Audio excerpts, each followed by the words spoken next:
Hello, this is Andreen, the Jewish American Priestess. I'm here to do a reading for you for this Shabbat upcoming, the first weekend of Tammuz. I'm going to do two different piles or cards to choose from that correspond to a flower.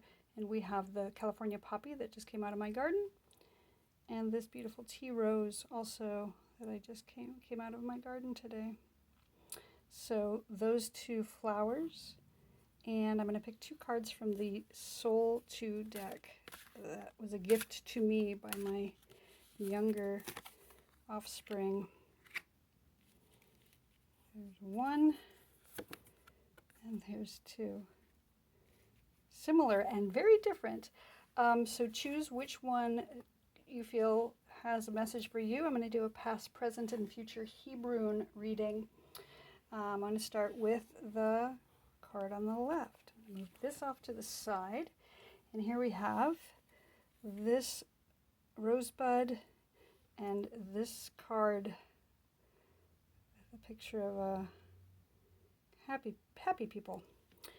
Pop that up in the corner. And we're going to pull 3 runes today, 3 Hebrunes from my velvet bag. First one is the letter, it's the letter Pei. This letter on the back is the Paleo Hebrew, so the very ancient Hebrew. The letter Pei. The second rune I'm pulling out is, this one is the letter Yud. This is the modern, and this is, again, the Paleo Hebrew. Put that this way. And then in the final rune I'm going to pull out is Nun. And this is what it looks like in the Paleo Hebrew. So we have 3 runes. This one in the left is the past, the recent past, and it is the letter Pei. Pei is the symbol of the mouth, and it speaks to, I'll say speaks to the mouth of God as the universe was created or brought into existence. And the letter Pei corresponds to the planet Venus, the day of the week Wednesday, which makes sense because we got Wednesday, Thursday, Friday today. So that was the past, Wednesday. It speaks to the foundation of grace or ugliness, depending on which extreme you're coming from. And it is the direction south and the number 80. So past, something that was spoken. The present is the letter Yud, and Yud is the first letter of the name of the divine. It is the smallest of the letters, and it is the small letter that holds so much. There is a concept in Judaism about the fact that when the divine created the universe, they had to contract themselves down to a single point in order to make space. And so that concept is called Tzimtzum. And so one of the names of the divine, the feminine divine, is Tzimtzumai, the queen who makes space or contracts. Interestingly, this month is the month of the Netiva of the Ima, the mother. And so here is this very small creation letter, which also kind of looks like a sperm if you get close to it. It's hard to see with the shadows. But Yud, it's about creation. It's about creativity. It's about the divine, the name of the divine. It is the number 10, if that is meaningful to you. 10 is a completion letter. As anybody who knows tarot, the 10 of any of the suits is about completion. But it is also a manifestation of the one who is the divine, who creates all things. It is affiliated with the astrological sign of Virgo and the month of Elul, which is coming up in a couple of months.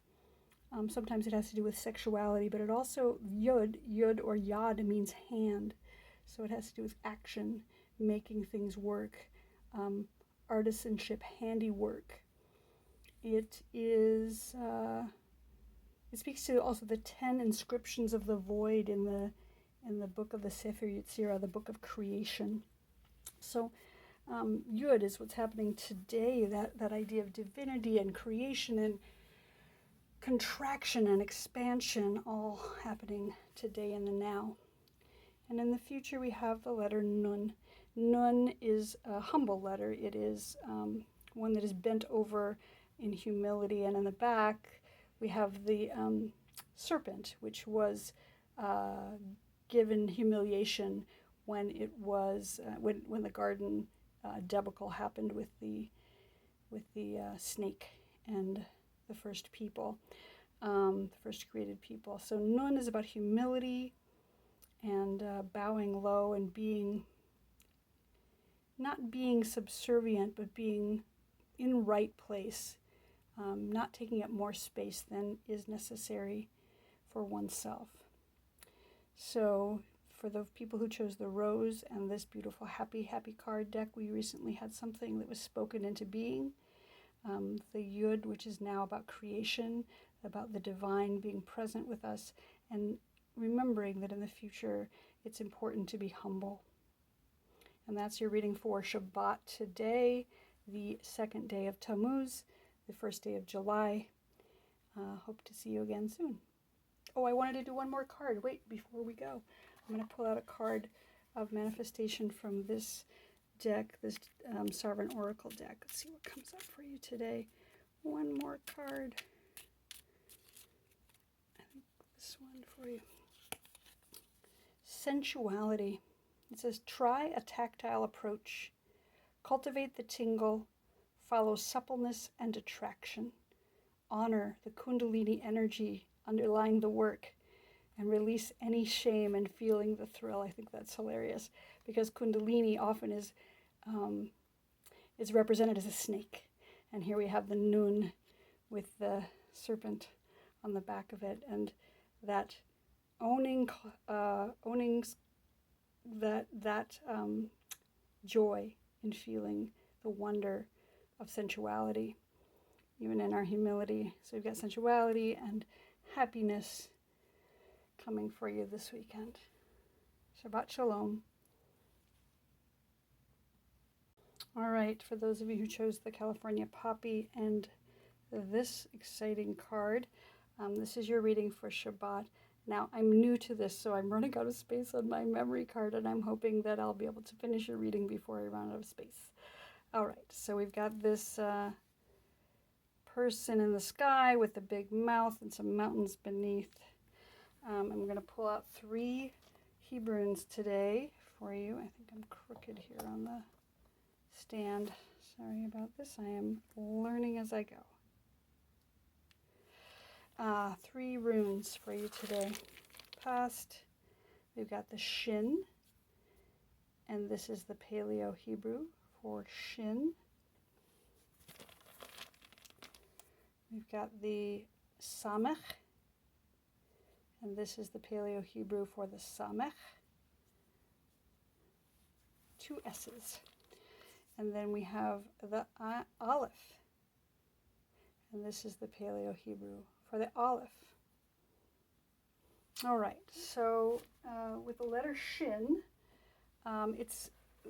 it's one of the last 2 letters of the Aleph Bet. Some say that it is the last letter of the Aleph Bet because Tav is actually a seal letter, that just like a signature, a chop of the creator.